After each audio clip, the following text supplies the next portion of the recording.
We're going to start with Mike Bosworth. And I went to one of your workshops, and we're going to really get into what you do there, but you're taking a unique spin on this that I think is really valuable. And previously, when people think of sales training, we think of the guy that's trying to make the big software sale to a large company that's 40 or so, but really we're taking a spin on this that really applies to the youth of today. Yes. And go ahead and go into that a little bit. Well, I've been exposed to a number of young people lately that are really struggling with trying to find any job, much less their dream job in this tough economy. And I recalled when I was talking to some of these young people that back in the 90s, when I was doing a lot of solution selling open workshops in Del Mar at the DoubleTree, back then my kids were in college, and I ended up putting my kids and their friends and my nieces and nephews all through that training class. And when they graduated, they went out and got jobs just like that. Now, I will say that it was easier back then.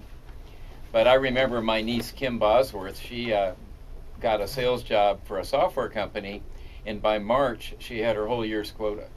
Wow. She was a killer.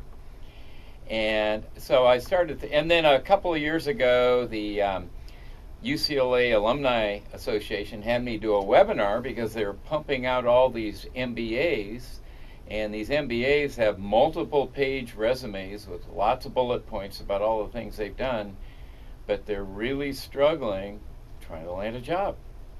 And a lot of really talented young people today are underemployed or unemployed.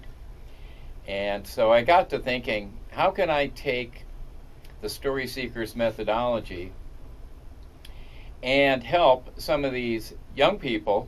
And I got to thinking about returning military, because I did my year in Vietnam and came back, and I've known a lot of returning military who've also struggled to integrate themselves back into society and find some job that's fulfilling. And I guess, there's so many people who go to quote unquote work every day just so they can do what they love to do at night, which is play music or write or whatever, but work is really work. And it's a small minority of people that pop out of bed every day because they love what they do.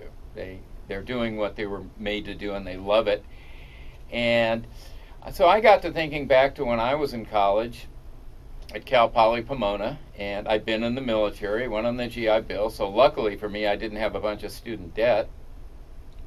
But I had a chance to interview with a startup division of Xerox on campus, and it took me 3 months to get that job, and I had to take the bottom level job, which is the help desk back then, but I still got into my dream company.